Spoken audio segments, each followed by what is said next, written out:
Welcome to What's Next Northland. I'm your host Craig Himmelwright, and we're over here, the Mystery Caves. Let's check it out.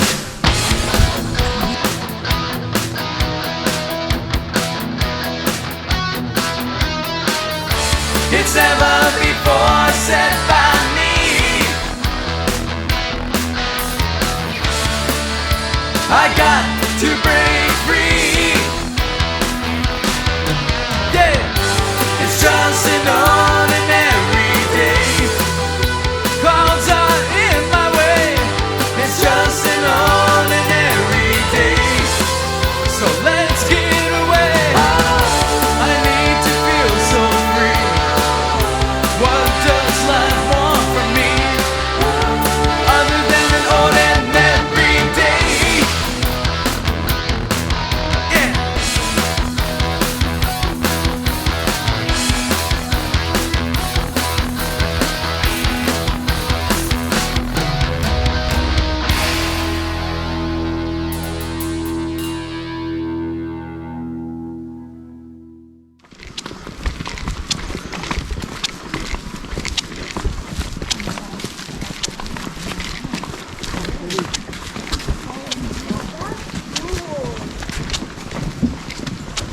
Oh.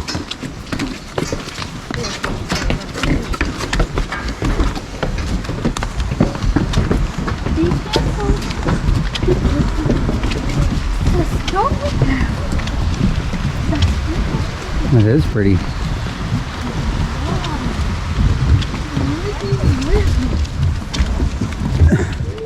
Awesome. Most of us are going to be familiar with cave features like stalactites, stalagmites, things of that nature. We'll see variations of them. We'll talk about the process. We'll build on cave features. Features related to karst geology. Anybody know that term, karst? No? Where the river carves out? What's that? Is it where the river carves out? Not exactly, but the river is a feature of karst geology. When I say karst, I'm referring to limestone. Whoa! So all this sedimentary rock that surrounds us gives the geology its specific name of karst. Karst usually refers to limestone geology, bedrock, where water tends to flow through, eventually soaking into the limestone and then building features like caves. Outside the river that we saw, there's actually a disappearing river. It's a great feature of karst geology, so wherever you have limestone dominating landscapes, you'll see rivers like that one outside that actually disappear. That one disappears a few miles outside of the cave. It'll travel through the layers and then come back up as a cold water spring. Outside right now it's a warm water system, but then it transitions to cold water. So right now it's roughly about 70 degrees. When it transitions, it'll be roughly about 48 degrees. So it changes in temperature quite a bit. Remember, karst refers to limestone. Anytime I say karst, just have that in the back of your mind. I build on specific features all related to time and water, and I'll build on those as we go, and we'll bring them all together at the end. As we walk through, pay attention to the grates. They do get slippery. Use the handrails if you need to. Go slow if you need to. I'll wait for you, but not too long, okay? All right. Look at that deep hole. As you walk over the grates, look below your feet. We always tend to be fixated with what's up top and around us, but never what's below. Some of the fissures that we expose are shallow, some are deep. Just pay attention to the extent of those crevices. Shall we? Let's shall, she says.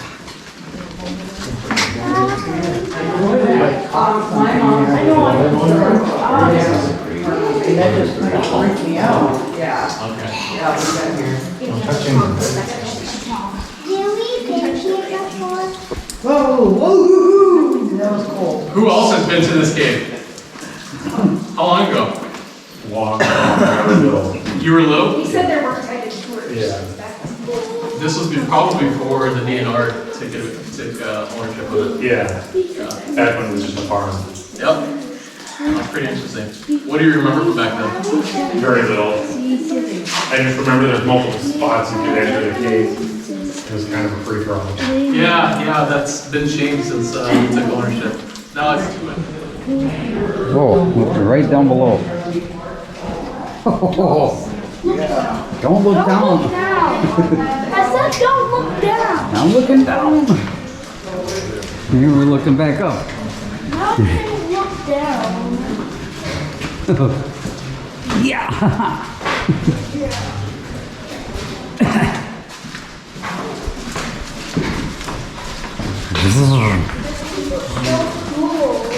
Isn't it? I can't believe it's my first time I am in a cave. Yeah. Mystery. It's a mystery.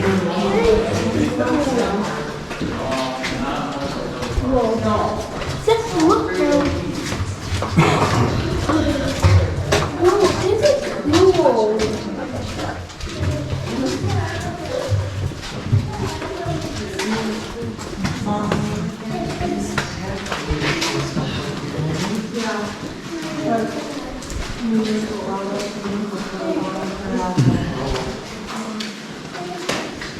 So you got two things?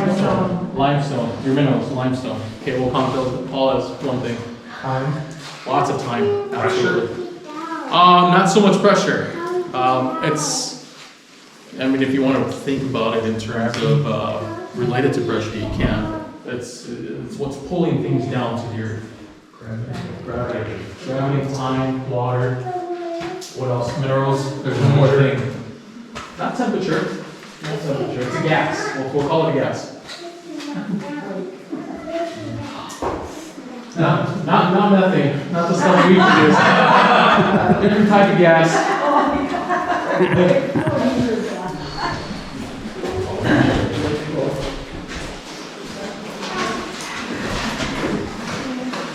Are you ready for a nap? So that is.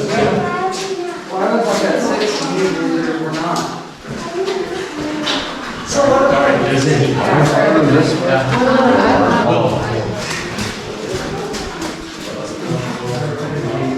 Wow.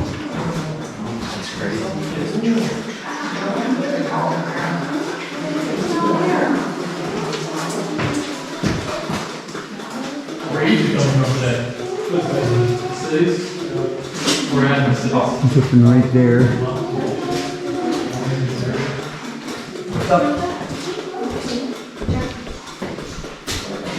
Oh, well, you folks are here. Ask me at our last stop. Remember that? Yeah. All right. It's not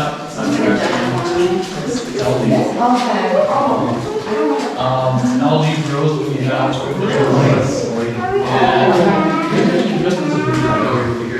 everyone, I had a good question up there. I'll get to your question in just a second. She was wondering about this green.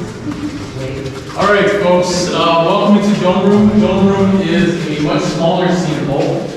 Here we have a lot of physical processes of erosion. As water moves through the layers and infiltrates via floods, water started carving out the different passages that you see. Typically, water always flows in that direction, going behind me. If you're coming in from the main entrance, you're flowing to the back of the cave. It always moved in that direction. But in any case, as floods eventually eroded away this cavern or this other sinkhole, it would have been filled up to the ceiling with water. Then, with time and pressure, that pressure would have eroded away just a small portion of that limestone up top, creating a small void like this. When you have empty space and that boundary layer of water, you eventually end up having a whirlpool action. So now water starts to spin in a circular motion. As that water spins in a circular motion, it's eroding the limestone that's present, causing those suspended sediments to rub against that same limestone that it's eroding away. So it causes this circular dome-like structure. This pushes upward into the shale, erodes the shale, causing these weaknesses. Then eventually this limestone layer would cave in, moves upwards to the next limestone layer, does the exact same thing, so on and so forth. Eventually this would open up to the outside surface. Right now in Dome Room, we're sitting roughly about 65 feet below the surface. So we're getting a little deep as we go. When we get to Turquoise Lake, you'll be at 135 feet. But here we have physical processes of erosion. We talked about chemical erosion or dissolution when we were describing how carbonic acid interacts with the limestone. I didn't get to talk about it, but when we were inside Devil's Kitchen, there's a large crack on the ceiling, and there's plant roots pushing down. What's happening there is that you're having a mechanical erosion. Those roots are going to eventually wedge apart that limestone layer, causing that to sink in eventually. But another thing water does, it exposes fossils. So here's a cephalopod that was present during the Ordovician time period. Cephalopods dominated the seas back then. They were the top predators. These individuals had 50 to 20 tentacles based on what type of species it was. Here are two that were pretty well preserved along the margins of it. There would have been a beak here. That beak would have been used for crunching anything with a shell, and even much smaller cephalopods. It was cannibalistic. But all that shell material, along with that covering of the cephalopods themselves, eventually became the limestone. So it was all recycled, because it's all made out of calcite. So that calcite then helped form those limestone layers, the shale layers to an extent, and then dolostone. So these individuals were the ancestors of today's cephalopods, which are squid, octopus, nautilus fish, cuttlefish. They fit under the order of mollusca, so they are mollusks, meaning that they're related to snails, clams, bivalves, like mussels, things of that nature. Even smaller crustaceans like shrimp and lobster, what have you. Any questions on the dome room? No? Any questions? No? Let's see what time is it? 56. You have time. Yes. Yeah, right. Okay. Walk fast, okay.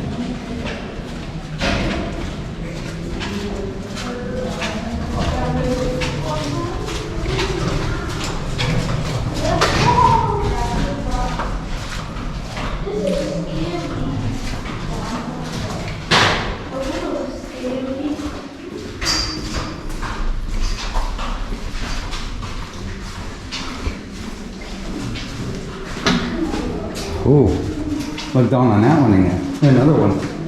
Yeah, I saw that. Oh, there's a drop. Oh, neat.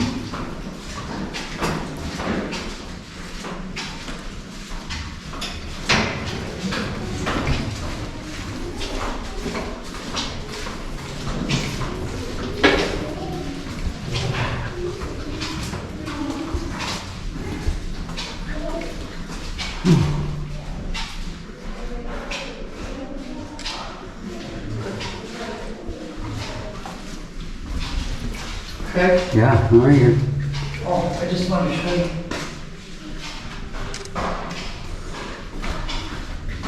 These are fossils. Oh, yeah. There's one right here. Two. Uh-oh. Crap, where did everybody go? Yeah.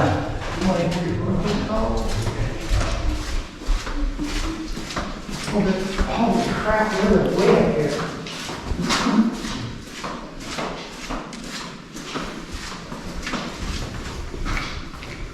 I know.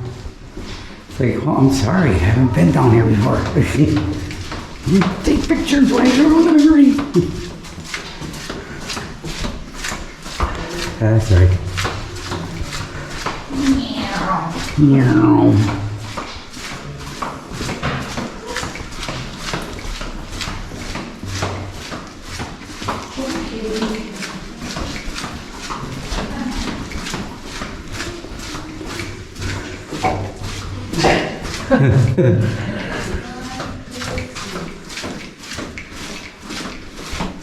Stickers. Oh, yeah. Almost there, come into the light. All right, so I got a very important question. This is for the adults, because adults like to do funny things. Which one of you is wearing a glow-in-the-dark t-shirt or glow shoes? I'm trying to quit. You're trying to quit? Yeah. Awesome. So okay, here we go. Good choice. Anybody? No? All right, how about kids? Any light-up shoes anywhere? No. No? Awesome, all It's right. out of style, I guess. Is it? Is it though? What do you think? I don't know. Bring it back. Or maybe it's Yeah. All right, I'm gonna ask, phones put away, cameras put away, light up watches, cover them. Oh, wow.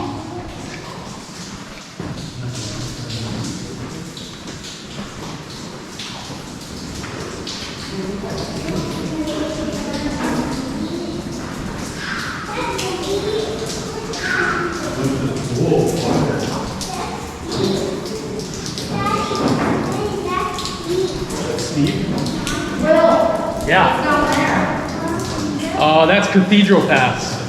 Is that the small area? No, Cathedral Pass we're renovating. Sometime in the 60s, at the end of that passage is a room called Cathedral Room. There was a cave-in that blocked the entryway there. And it was only up until a couple years ago that we started renovating it. So hopefully by either the end of this month or mid-September, it'll be open. Okay. All right, folks, welcome to Frozen Falls. Here we have one large, massive structure that starts up top and kind of works its way over to the wall and then down below us. All this is connected. This formed in a relatively short amount of time, 11,000 years in the making. I remember that. Yeah, you remember that? Yeah. Yeah. Sorry. No, it's all right. This was formed rapidly because of the water that's flowing up here. What you're seeing is a large joint. That's that area right over here. This joint extends all the way to the surface about 85 feet above our heads. This joint splits an artesianal spring. An artesianal spring is a pocket of water that's trapped within the layers that's pressurized. As it's pressurized, that means it gets spit out somewhere, usually in openings. Since this joint split that artesianal spring in half, it now flows through that joint itself. That continues to move forward, move down, allowing the formation down below, but also feeds into this formation up to the right. Artesianal springs you'll find in karst geology. That water that's draining dumps into the pool below you. That pool is an aquifer. It's a smaller version of an aquifer. Nonetheless, it is one. That aquifer sits on top of that limestone. It saturates the limestone below it. Eventually, that water begins to flow through it. As it's flowing through it, it's draining into river number 2. River number 2 continues in a path that's relatively straight line to the back of the cave and eventually connects with Turquoise Lake. We'll talk about that connection a little bit later. So river number 1 flows that way. River number 2 comes in this direction. Artesianal springs, aquifers, and large formations like this are great features. I'll tell you the age of the cave. The age of the cave is roughly about 1 million years old. In Minnesota caverns, which is the extension of this cave system, we have formations that are 500,000 years old and 600,000 years old. They have been accurately dated along with this large formation that you see right in front of you. So the cave to us is really old in terms of human timescales. In geologic timescales, this is a baby in diapers. That's the best way I can put it. If you want a comparison for time scale, let's look at the Appalachian Mountain Range. The northern stretches of that mountain range are 1 billion years old. However, the most southern tips of it are 1 million years old. When that crust and that uplift was ending, the floods around those time frames were penetrating through the layers, carving out the cave. So this is probably a couple 100,000 years in the making, if not a little bit more. Yes?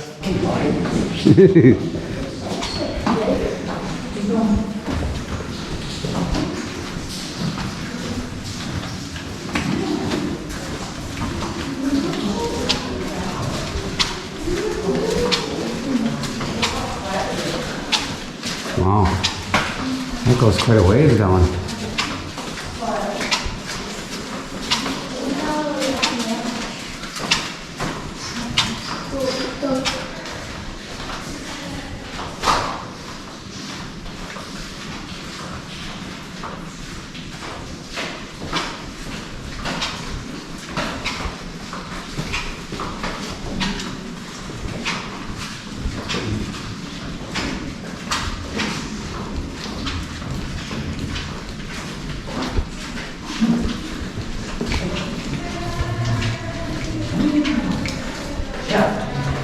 Barking spiders.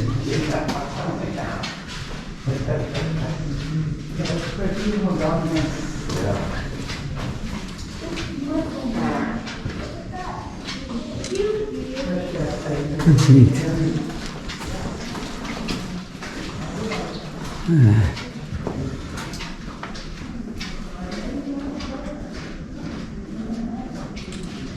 That's natural too. It's like a table. or a shelf. Cool.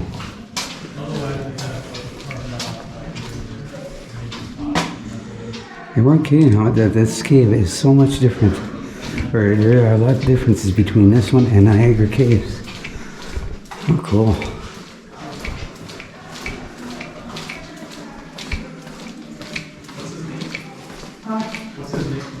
So, river number 2 flows from that direction down this way, and eventually veers left, going northeast. River number 1 comes from this direction behind us, and then eventually joins river number 2. There's an area called Drop Down Passage. That's a small little opening that's probably about 16 inches around that we go through, that eventually gets us to that passage. That drop down goes 40 feet below our feet, where both those rivers converge. They continue to flow a little ways, probably about another 1,000 yards, where the river from the outside is flowing through the layers. All three come together and they spew out in the wildlife management area just a couple miles down the road as one large spring. So a lot of the water that originates into, well, that flows into as cold water, South Branch River is coming from below us and from that river outside, so it's transitioning. That river that flows in this direction drains Turquoise Lake. Turquoise Lake is another aquifer. Folks can all go down and ooh and all down at the lake, take pictures, bring your cameras. Wow. Always perfect to get somebody a little wider. With all the orange along the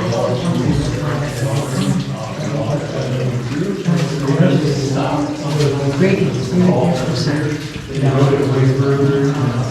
Brady. But this generally wasn't offering. That probably was more than this way.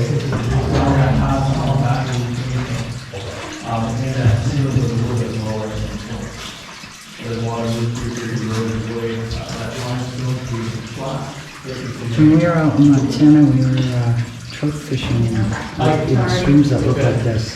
Yeah. Yes, pretty gorgeous. Do you need help getting your picture?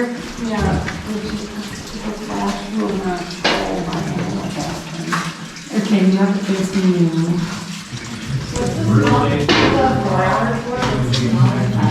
It's still facing us.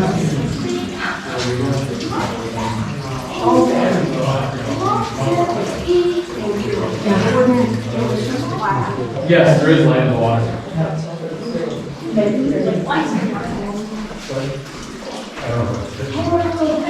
Well, were you saying that?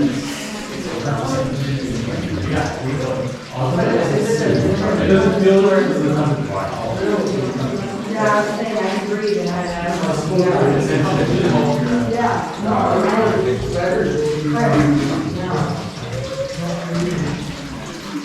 That's neat. Craig, you good? I'm right here. I'm golden. Oh, all right, the lake. It's a very special lake. It's pretty.